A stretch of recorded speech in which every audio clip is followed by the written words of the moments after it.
What if there was a plant that had over 60,000 uses?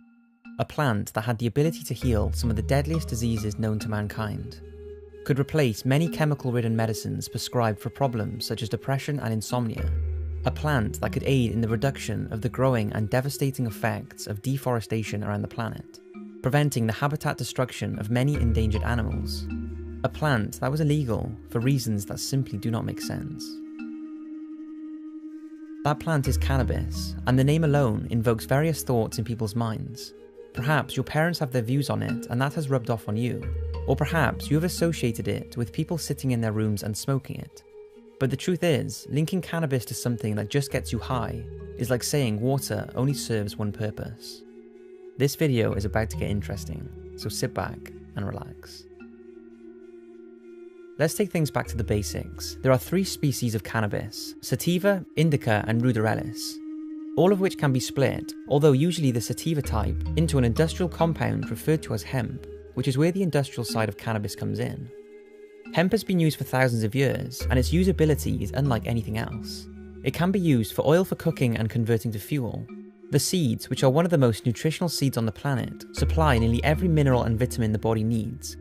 It can be used for clothing, and not only requires half the amount of water to turn into fibre than cotton, but also requires no chemicals or fertilizers. It can also be used as housing insulation, fiberboards, and it's an excellent phytoremediation, which is a plant that can remove toxins, radiation, and contamination from water and soil.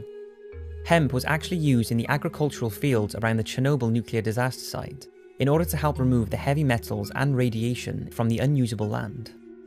Scientists behind the plan to use hemp as a phytoremediation also stated that as well as being excellent for the job of removing harmful waste, the hemp could then be converted to biodiesel afterwards. Now, the conversion to biodiesel is far from environmentally friendly, but the fact this plant has the ability to do this is incredible. Hemp's natural process of removing harmful toxins was also considered for the nuclear meltdown in Fukushima, although because of the strict cannabis laws in Japan, hemp was not used. But the 2 main resources that can be produced using hemp that could have a profound impact on the planet and our lives is paper and plastic. According to a study conducted in 1916, it's believed 1 acre of hemp over the course of 20 years can produce 4 to 10 times the amount of paper than trees. And although the deforestation problem we are faced with today is attributed to many things, reducing the need for tree paper by using hemp would still reduce the damaging effects paper production has, which sees roughly 4 billion trees being cut down a year for that purpose. Yet, less than 0.1% of the paper we use today is made with hemp. Hemp plastic, which can not only be made to be completely biodegradable, reducing the enormous amount of pollution on beaches and destruction to marine life, can also be produced with little or no chemicals, which we all know makes up the majority of plastic we use today. Now, those who discredit the widespread use of hemp as a material say it can be costly and time-consuming to produce the equivalent of what we have today, and they're right. However, cheaper is not always best, as has been shown with the impact of chemically ridden and non-degradable products we consume. So yes, hemp would most likely cost more to use, but the overall impact would be more than justifiable. A game-changing medicine. Where do I begin with the medical side of cannabis?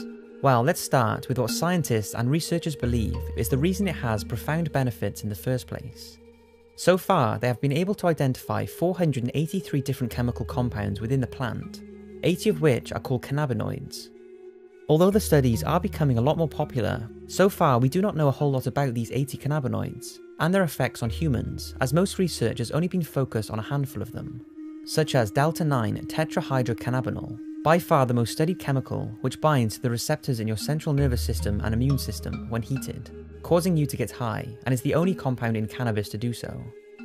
It's the chemical that medical marijuana is most active in, as it acts as a side effect-free muscle relaxant, anti-inflammatory, antidepressant, and current studies are showing that it could be used as a treatment for anxiety, the side effects of chemotherapy, cancer growth reduction, Crohn's disease, chronic pain, insomnia, and multiple sclerosis, just to name a few. The next one is tetrahydrocannabinolic acid, which is the same chemical as the one just talked about, but in its unheated form, which means it's a non-psychoactive compound. This is administered by juicing cannabis as you would wheatgrass or any other plant, as it contains medical properties that are lost when heated. This chemical is in its early stages of research, but is thought to be an effective treatment as an anti-inflammatory and a variety of illnesses without any significant side effects, and also will not give patients the feeling of a high. Cannabidiol is similar and has been linked as an effective aid for anxiety, nausea, acne, schizophrenia, and many neurodegenerative diseases. However, truth be told, these studies have not gone on long enough for us to know the full benefits cannabis may have. And there's a reason for that, because it's been illegal in nearly every country since the early 1900s. And let's talk about that. Why is it illegal? We have established that cannabis has thousands of industrial uses, and many of these can be produced with less of an impact on the environment than conventional products. And that cannabis may have more medical benefits than any other natural, untouched product in the world. So why would something with all of these uses and benefits be illegal? It can't be because of the high received when smoked, because if that was the case and the law wanted to protect us, then why would alcohol and tobacco, substances that kill millions every year, or even refined sugar that can be linked to a lot of the health complications humans suffer from today, be legal? That just wouldn't make any sense. But if it's not illegal because of health concerns, then why is it? Well, it's confusing, and there's lots of false information that gets thrown around about the subject, although it seems there are three supposed reasons. The first is that in 1929, Harry Anslinger, the head of the Department of Prohibition in the United States, was dealing with the backlash of the alcohol ban, and once this was removed, Harry's department were practically non-operational. So they came up with an idea to tell the public that cannabis was a devil drug that turned men into wild beasts that would attack women. Apparently, Harry contacted 30 scientists requesting proof of this to show to the public, but 29 of them said they could not find valid proof that the drug was dangerous. The second explanation seems to be linked to the Mexican immigration in the United States in the early 1900s. When the Mexicans arrived, they brought with them marijuana as a medicine and relaxant. In order for the US to have an excuse to search and deport the immigrants, marijuana became the perfect drug to criminalize and label dangerous. And lastly, one that many people recite to when asked why cannabis is illegal, is that major industrial companies, mainly DuPont, became worried at the many uses of hemp, more specifically nylon, which DuPont first invented at around the same time the cannabis laws were being properly enforced. It was simply profitable for them to back and promote the government's decision to tell the public cannabis was just a drug to make people high, when in reality it was to ban the use of hemp from being a nylon alternative. It's hard to prove why exactly it's illegal, as no authentic records seem to be available, but one or a combination of the above seems to be the reasoning for the US to originally ban cannabis, resulting in many other countries to follow. But regarding the last theory, I wouldn't say the big corporations are greedy and do not want to use hemp if this theory is factual. I think it's now gotten to the stage where it's too far gone for them to make the change to hemp, since after it was made illegal, all manufacture processes and equipment was grounded to a halt, and no new technology was used to advance the hemp production, meaning getting into it now would be very costly. Whatever the reason, cannabis is illegal in the majority of places, be it an outdated racial action or the greed of big corporations. Only now, nearly 100 years later, as it's becoming less frowned upon, are doctors and researchers realizing how powerful it could be. For me, everything on this planet serves a purpose, whether it's the bees and wasps that pollinate plants and flowers, or whether it's you who fulfills your purpose in life. It would seem everything has some reason for being here, and many say cannabis has the purpose of providing humans with thousands of uses, with very little impact on the planet. Yet because just one of the many things it's used for makes you high, the law has perhaps stinted the research and industrial production of one of the most incredible materials on the planet.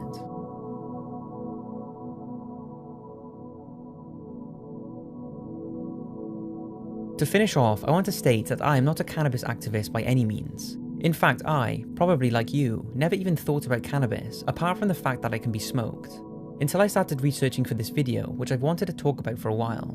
Because it's made me, and hopefully you realise, that there is so much more to it than that. But that doesn't mean the benefits of cannabis can be used as a justifiable way to continue smoking weed. For some people, smoking it can cause social and life problems, and the effects of it has been shown to potentially cause harm to a developing young brain. The fact of the matter is, if you are unhappy, do not have a job, and are sitting in your room smoking weed all day, and know you need to be going after life, then although weed has been linked to the reduction of depression and anxiety, and many other problems, quitting your habits could be the best thing you do.